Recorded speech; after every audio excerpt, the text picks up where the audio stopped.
Mas cai demais nas provas o assunto análise de balanço para iniciantes. E o iniciante sabe que no balanço patrimonial, no lado do ativo, estão os bens e os direitos, no passivo, as dívidas, as obrigações com terceiros e no patrimônio líquido, as obrigações com os proprietários. Por exemplo, se a empresa tem de ativo R$ 1 bilhão, é uma empresa rica ou pobre? Depende do quanto ela deve a terceiros. Vamos supor que deste ativo ela deve a terceiros R$ 950 milhões, de tal forma que sobra deste ativo para os proprietários um patrimônio líquido de 50 milhões. Em contabilidade, devemos sempre analisar se esse patrimônio líquido é bom ou ruim, de forma que quanto maior o patrimônio líquido, melhor. Por isso, em estática patrimonial, nós devemos fazer a análise da situação líquida patrimonial. Entenda, falou-se em situação líquida, é sinônimo de patrimônio líquido. E outro ponto importante é que em estática patrimonial, eu não conheço as contas e respectivos valores. Neste universo patrimonial, eu analiso os 3 elementos: ativo, passivo e patrimônio líquido, certo? E nós temos 4 situações a serem analisadas, e a primeira é esta, onde de um lado eu tenho o ativo, do outro passivo e patrimônio líquido. Essa é a situação normal, uma empresa que está em funcionamento, tendo lucro, como este aqui, ó. Caixa 180, fornecedores 30, capital 100, lucro 50, total do balanço é este. Só que em estática patrimonial eu não conheço essas contas e respectivos valores. Isto é assim fotografado, certo?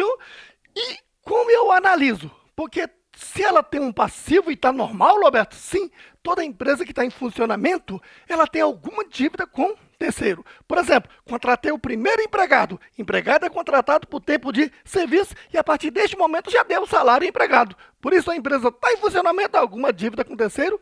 Tem. E como fica a análise da situação líquida, a análise do patrimônio líquido? Eu digo que essa é uma situação ativa, porque o ativo suplanta o passivo. Se o ativo suplanta o passivo, há ativo para os proprietários. Isso é positivo, daí situação líquida positiva, favorável porque favorece o proprietário, e superavitária porque tem lucro. Segunda situação, de um lado eu tenho ativo, do outro o PL. Daí a equação fica: ativo é igual patrimônio líquido. Isso implica que o passivo é igual a zero. Se uma empresa não tem dívida, é porque ela ainda não está em funcionamento. Ela está só no início, integralizou o capital, como você está vendo, e não entrou em operação. Nessa situação, eu não posso dizer que é ativa, porque ativa é quando o ativo suplanta o passivo, certo? E ainda não existe passivo para dizer que o ativo suplanta o passivo. Daí eu posso dizer que é uma situação positiva ou favorável. Não posso dizer que é superavitária, porque ela ainda não tem lucro. Situação número 3. O ativo é igual passivo. Isso implica que o PL é igual zero. Ora, se o PL é igual a zero, existe a conta capital? Existe. Se eu for lá para o balanço, eu tenho caixa 200, empréstimo a pagar 200, né? Ativo é igual a passivo. Lá no PL, capital 300, menos prejuízo de 300, o PL é zero. Quando é zero, eu digo que é nulo. Daí, situação líquida, nula. Ou compensada. O prejuízo é do tamanho do capital investido, compensando o que os sócios investiu, tornando nulo. Ou, em outras palavras, tudo que a empresa tem deve a terceiro, nem mais, nem menos. E quarta situação, você está vendo que eu tenho aqui um ativo menor que o passivo. Esse rombo que está no ativo, eu cubro com o PL. E o PL, quando aparece no lado esquerdo, é um PL negativo, ou seja, a empresa está no fundo do poço. Se eu vou lá para o balanço da empresa, eu tenho caixa 50, empréstimo a pagar 100. Veja que o ativo é menor que o passivo, certinho? E lá no PL eu tenho o capital que os sócios investiram 100, menos prejuízos de 150, o PL é negativo em 50. 100 menos 50, o balanço fecha. Mas veja que o PL é negativo, a empresa está no fundo do poço. A essa situação que é inversa àquela primeira, eu digo que aqui o passivo, a situação, olha, passivo é maior do que o ativo. Daí a situação é passiva, ou negativa, ou desfavorável, ou deficitária, apresenta prejuízo. E mais do que isso, se eu vendo todo o ativo, só dá para pagar uma parte do passivo e o restante do passivo fica a descoberto. Daí, situação de passivo a descoberto. Qualquer dessas palavras numa prova justifica essa situação, certinho?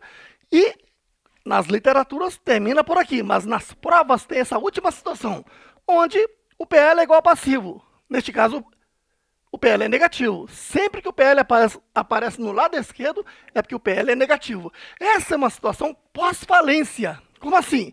Ela advém daquela quarta, trazendo para cá, e eu vendo todo o ativo, só dá para pagar uma parte do passivo, tornando o quê? Uma parte do passivo sem cobertura de ativo, certinho? E é uma situação pós-falência. Você está fazendo uma prova? Essa é a pior de todas as situações, onde eu já vendi todo o ativo, paguei uma parte do passivo, ainda tem um passivo do tamanho do PL negativo. Viu como é fácil? Por isso, eu te convido a participar do pacote de cursos Contabilidade 6 em 1. Aqui você vai aprender a contabilidade lá do zero, do básico ao avançado, e finalizar com análise das demonstrações contábeis, onde você vai analisar a saúde econômica e financeira de uma empresa e se preparar para qualquer prova por meio de 3 cursos de revisão e exercícios. Clique aí no Saiba Mais ou acesse natacursos.com e venha que eu te espero lá na sala de aula.